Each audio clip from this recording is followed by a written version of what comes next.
This past summer, I just took my first coaster trip through the vast Pacific Northwest. And if any of you coaster enthusiasts live up there, I am very, very sorry. That's a lot of land up there to travel across to get to some very mediocre rides. It's like the opposite of living in Orlando. That's not to say that there aren't any standout coasters in the region. And today, I'll be looking at the 15 best coasters in the Pacific Northwest.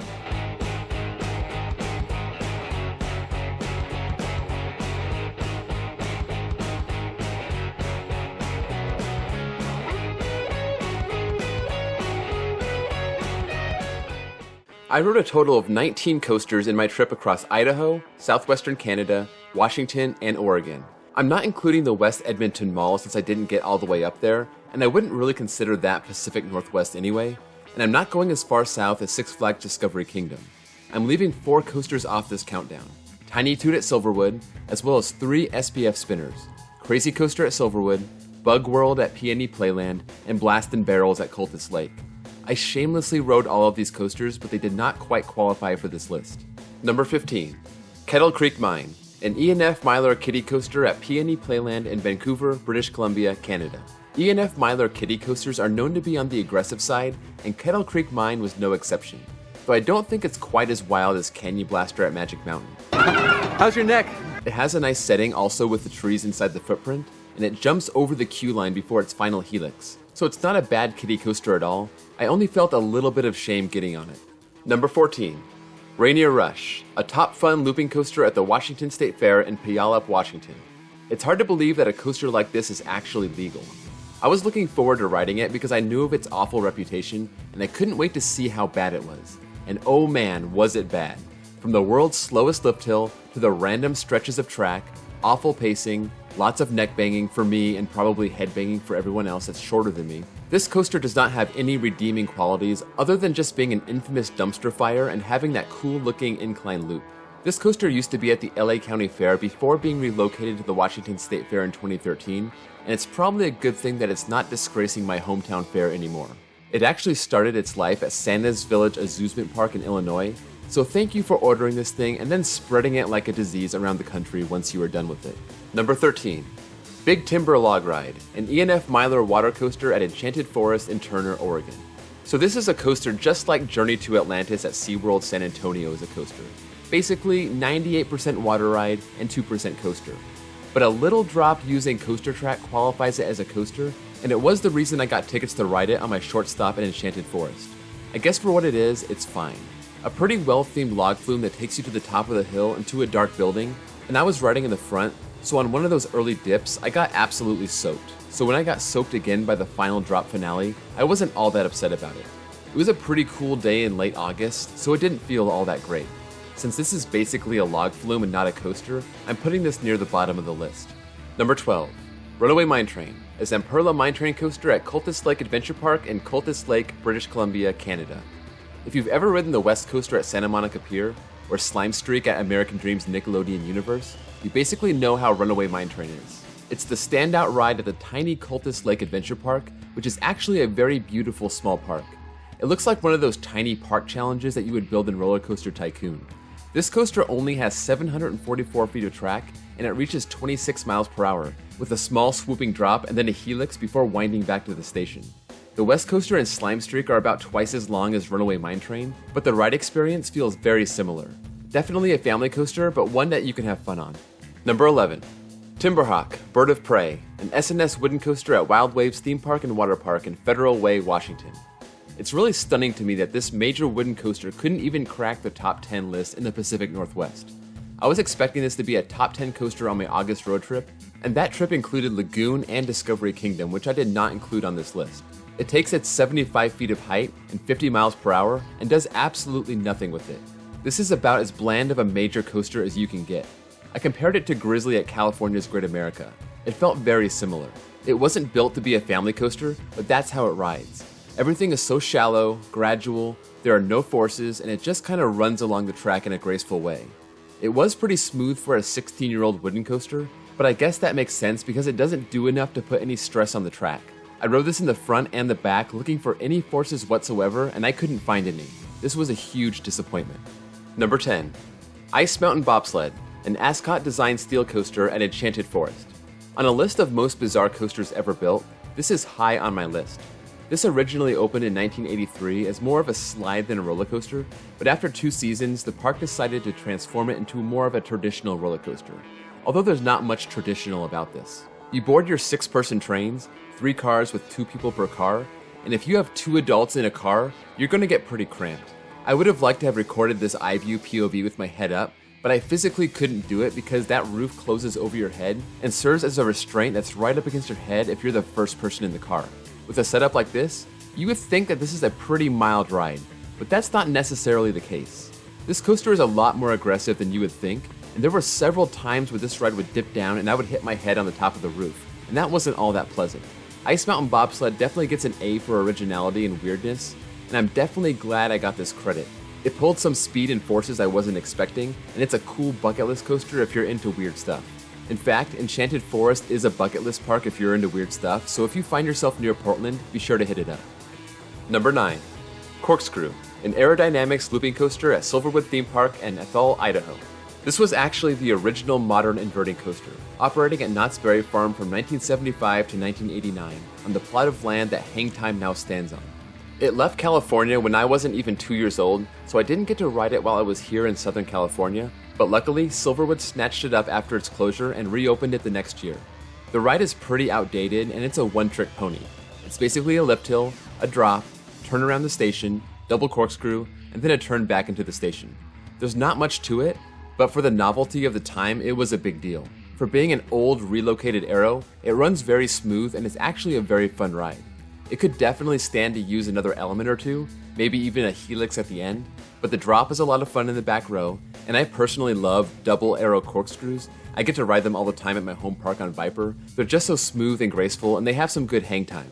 Corkscrew is a fun, pleasant coaster with a great deal of historic value, even if it doesn't have much to offer thrill seekers in 2019. Number 8. Wild Thing at Wild Waves Theme and Water Park. I was not expecting this to be the best coaster at Wild Waves. I thought that would definitely be Timberhawk or even possibly Klondike Gold Rusher, which let me tell you right now is the only coaster in the Pacific Northwest that was closed on my trip, so you won't see it on this list. If it was open, I think it would probably rank around number 10 or so. But back to Wild Thing. This aero looper came a long way to the West Coast. It opened in 1984 with the very descriptive name Loop Corkscrew at Rocky Point Park in Rhode Island. This park closed down in 1995, and this coaster was auctioned off and shipped across country to Federal Way, Washington, where it reopened as Wild Thing in 1997. This coaster is almost identical to Corkscrew at Silverwood, but it has a loop after the drop that Corkscrew does not have. When Corkscrew was built in 1975, there were no coasters operating with a vertical loop. That would come with Revolution 1 year later. But Wild Thing does incorporate the loop, and it actually runs pretty smooth. It has a great color scheme, it sits on the foot of the big lake at the entrance of Wild Waves, and I thought it was a really fun ride. The layout is almost identical to Corkscrew at Cedar Point, but that Corkscrew has an airtime hill before the first loop, which doesn't do much for the ride. I actually prefer Wild Thing to Corkscrew at Cedar Point. Maybe I'm biased because of the surrounding rides being so much better at Cedar Point, but I found Wild Thing to be pleasant and not painful. Number 7. Adrenaline Peak, a Gerstlauer Eurofighter at Oaks Park in Portland, Oregon. This is the newest coaster on the list, debuting in 2018 and replacing the looping Pinfari Zyklon called Looping Thunder. As unique as Looping Thunder looked, and how awesome it would have been to have both of these at the park, I'm sure that Adrenaline Peak is the superior coaster. This is a clone of Casino Pier's Hydrus, and it's a great model for boardwalks or small parks like Oaks Park. It fits a thrilling coaster in a very small plot of land, and it doesn't destroy the park's budget. Standing at 72 feet with a 97-degree drop, all with lap bars, Adrenaline Peak goes through a vertical loop, a cutback, and a heartline roll. This was also a beautiful coaster to photograph, and my biggest problem was getting pictures of the train with riders. We got there at opening, but it was a Saturday on Labor Day weekend, so I was expecting a little more traffic, but there wasn't much at the time. I hope the park can pull in enough money and keep expanding and keep adding awesome small-scale coasters like this, perhaps even bringing the first RMC Raptor to the Pacific Northwest and making it a destination for enthusiasts. But back to Adrenaline Peak. It was good, not the greatest coaster I've ridden. It is better than the Tantrum and Iron Shark Eurofighter models, and it's a perfect coaster for the park. Number 6. Classic Coaster, a John A. Miller wooden coaster at the Washington State Fair. This sought-after coaster opened in 1935, and some people may be surprised that it ranks as low as it does on this list. It's full of airtime hills, and it just has that single-position buzz bar, and it runs surprisingly smooth for an 85-year-old coaster. I thought the airtime wasn't all that great. The other Woodies with buzz bars that are more well known in the community deliver better airtime. But there is one drop after the first turnaround that absolutely yanks you over the edge in a violent manner if you're in the back row. The back is the only row that I saw that also featured a seatbelt as an additional restraint, so I'm sure it was specifically for that one drop. The rest of the ride is fun and pleasant. I got a ride near the front and the back, and I would definitely recommend the back for that one drop alone. It's something to experience, especially since it also twists, so it's actually a pretty painful moment of lateral ejector, which I know a lot of people watching this video are into. Surprisingly, Classic Coaster was not my favorite coaster at the fair. That honor belongs to number 5, Wildcat, a Schwarzkopf Wildcat coaster at the Washington State Fair. If you went to Cedar Point between 1979 and 2011, a coaster by the same name operated there for 32 years, and it was the same model as the Wildcat at the Washington State Fair. I was so impressed with the big drops and the smoothness of this coaster. It reminded me a lot of the Scandia Screamer, except it's a little less intense because the Screamer actually featured full trains rather than the single 4-rider car that you'll find on Wildcat. So on Screamer, riding in the back row actually gave some insane airtime. Wildcat does not feature the airtime, but I felt all of those drops, and I was just so impressed with how well the coaster was running. I wanted to get a ride in the front of Classic Coaster with the last few tickets I had, but I was tempted to get on Wildcat again. Between Classic Coaster and Wildcat, the fair has a nice 1-2 punch to make the trip out there worth it for coaster enthusiasts. Just be sure you get out there when the fair is open. It only operates for certain dates in April and September. Number 4, Tremors, a CCI wooden coaster at Silverwood Theme Park. This is one of the more revered wooden coasters in the country, and I'm not sure how many people have actually gotten to ride it. It's a coaster that opened in 1999, and it was a big deal when I first started getting into coasters back in 2000. So when I took a trip to Silverwood in 2019, this was one of my most anticipated coasters. With a 99-foot drop and over 3,100 feet of track, it has the stats to potentially be a superior Woody, but it was a bit of a letdown. Even though it was still a good Woody with decent airtime and great use of tunnels, I thought it ran a little rough and I was expecting the airtime to be a little better. As far as the Pacific Northwest goes, this is a really strong coaster, which is why it's in my top 4 on this list, but I was expecting more. The drop into the gift shop and the use of tunnels gives this coaster a lot of character, and it was by far the most popular coaster in the park the day that I was there. I got a ride in the front and the back, and I definitely preferred the back. I wish I could have gotten one more ride in the back, but the line was long and they had one train op, so that didn't happen. Number 3, Timber Terror, a CCI wooden coaster at Silverwood Theme Park. 3 years before Tremors, CCI put in Grizzly, now known as Timber Terror, an out-and-back Woody that looks amazing right along the freeway, and it's the coaster that dons the Silverwood sign as you're driving up. Unlike Tremors with its PTC trains, Timber Terror has buzz bars, which are awesome. These don't touch your lap at all, and you get to feel all the airtime, and this ride has tons of it in the first half. I admit that the second half is pretty weak, the ride kinda dies after that first turnaround, and the airtime disappears. But that first leg of the out and back delivers some of the best airtime in the park. This, along with those buzz bars, made me rank this higher than Tremors, but it didn't quite earn the title of the best coaster in the park. Number 2, Aftershock, a Vekoma giant inverted boomerang at Silverwood Theme Park. This coaster started its life at Six Flags Great America as Deja Vu in 2001, and it only operated there for 6 seasons before being removed and sold to Silverwood, where it would open for the 2008 season. Unlike the relocated Goliath at Six Flags New England, Aftershock still has the original staggered seating trains, which are awesome. This definitely gave me flashbacks to the original Deja Vu at Magic Mountain, which was a big part of my original run of being a coaster enthusiast back in the early 2000s. It doesn't run all that smooth, but it's not too rough either, and those massive vertical spikes, reaching heights of 192 feet, are great if you're in the front or the back. I prefer the back for the face-down freefall at the maximum height, but if you ride the front, you can get a huge reverse freefall, which is also awesome.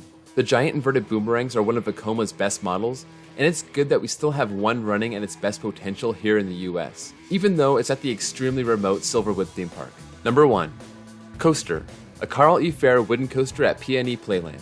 A lot of people consider this the best coaster in Canada, and I wouldn't necessarily agree with that, but it is the best coaster in the Pacific Northwest. It's legendary for having some of the most ridiculous airtime in the world, and it has some of the loosest restraints in the world with just a single position buzz bar. I can tell you that the airtime on this is legitimate. Those rumors are true. But the airtime isn't really my favorite since it will eject you out for a very short amount of time, and you really do slam into that hard lap bar. I rode this once in the back and twice in the front, and even though the airtime was stronger and more insane in the back, it was way more sustained and I thought it was more fun in the front. This coaster from 1958 is also very smooth, so it's very easy to marathon. Unfortunately, I went during the fair, so even though it was a Thursday, it was still insanely crowded, and with one train ops, I was only able to manage 3 rides. But it was a lot of fun and worth the trip to Playland, and it earns the #1 spot in the Pacific Northwest. So there's a rundown of what the Pacific Northwest has to offer. I'd be curious to see what else is coming to the area in the future. The RMC factory is really close to Silverwood, and they do have that Raptor prototype just sitting there on their premises, and I would love to see some kind of RMC coaster go to Silverwood in the near future, but this whole region could definitely use some strong coaster additions. Let me know what you think of this list in the comments below, and the coaster that you think looks best in the Pacific Northwest, and I'll see you guys all next time.